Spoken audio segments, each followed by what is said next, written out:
there's no role for coronary stents now. Well, that's all we had for the longest time. I do work with a lot of different companies that are involved in the BTK space. So what do we have for infrapopliteal treatments? You're going to hear more about some of this stuff too, especially stuff that's upcoming with Eric later on. But of course, we've got regular angioplasty. We have specialty balloons like serration angioplasty, which is kind of getting popular.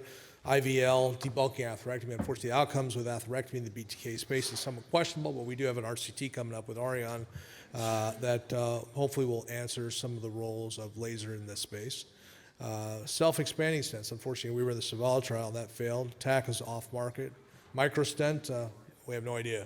I'm still waiting to see the data. And then, drug-coated balloon therapy. It's off-label in the U.S., but we have some trials going on as well too. Cryotherapy is still kind of floating around out there. We have coronary balloon expandable stents, both covered and uncovered. Coronary DS, and of course we've already heard talk about DRS.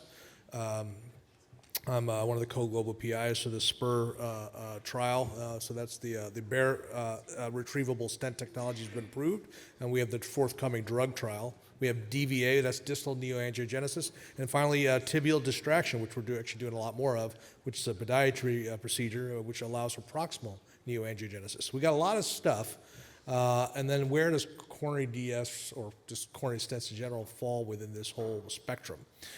So why use them at all?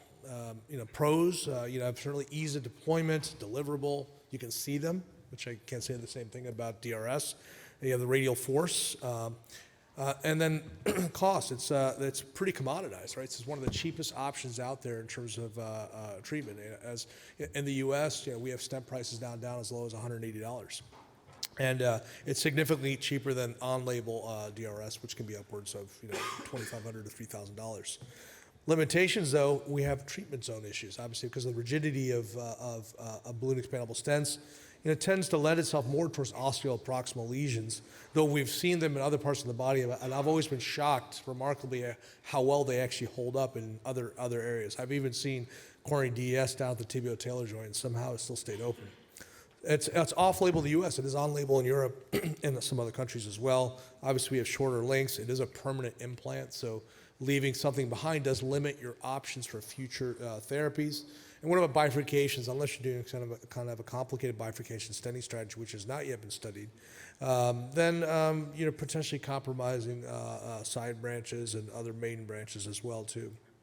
So you've all seen this slide before as well, and we know that the balloon expandable stent zone really is in that proximal third of the calf, and other types of scaffolds may be more appropriate, as Sahil mentioned as well, within the middle and a distal third. So this is kind of a limitation, of course, of coronary stents. And what's the data that we have? Well, the bare metal stent data, there's really kind of one single cell RCT that looked at both balloon expandable, self-expanding bare metal stents versus PTA in CLTI patients. And their overall 12-month survival is really no different. No difference in regards to limb salvage, primary patency, or really secondary patency. So in general, the conclusions for most folks is that really there's no role for BMS and routine infrapopliteal disease. I will say there is kind of an exception, and I myself have done this, and there are some folks that kind of groan about this, is using covered stents for perforations and whatnot too. Certainly, it's technically not something we're supposed to do because it's part of a human ID device exemption setup at your institutions. And so then you have the IRB involved as well too, using it in an area that's technically not approved or appropriate. So it can be quite useful, and papyrus does seem to perform fairly well. We need a study to be able to look at this more closely. What about coronary DS? These are some of the classic RCTs that are out there you may be familiar with. We had Yukon BTK, 161 patients randomized BMS bare metal stents versus Limus DES. Relatively short lesions. The DS group had lower amputation rates and also lower target vessel revascularization. Destiny looked at bare stents versus Zions DES, and the DS group had higher 12-month primary patency, but no real differences in Rutherford classification or 12-month mortality. Achilles looked at 200 patients randomized to PTA versus Limus DES. Again, relatively short lesions as well too, but more complex. So there were more CTOs, at least 15% of them heavy calcium. And so the DS group had less restenosis and also higher primary patency as well too. So all favorable for coronary DS. The PATI trial gave us some longer term data, so 73 patients, 74 limbs, randomized to paclitaxel-coated DES versus standard PTA with or without bare metal stenting. And the 5-year amputation event-free survival was higher in the DES group. When you go out to 10 years, really no significant difference when it comes to mortality. And IDEAS was a single center experience with paclitaxel-coated DCB versus Limus DES. These are much longer lesions, so this is probably the longest experience in terms of length.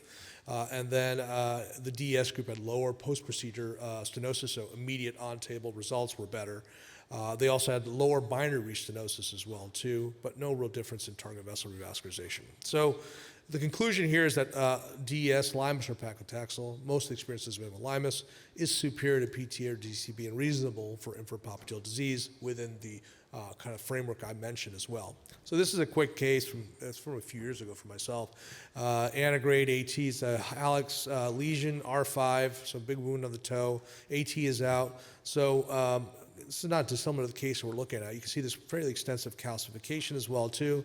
So I did end up getting retroaxis because coming from above, I ended up creating a little dissection plane proximally. So you can see there's this extensive dissection. We have to figure out what we're going to do right at the ostium there. And this persisted despite prolonged balloon angioplasty. Move forward here, maybe. I'm not sure it's, there we go. Osteal recoil post-PTA, you can still see that dissection is persisting.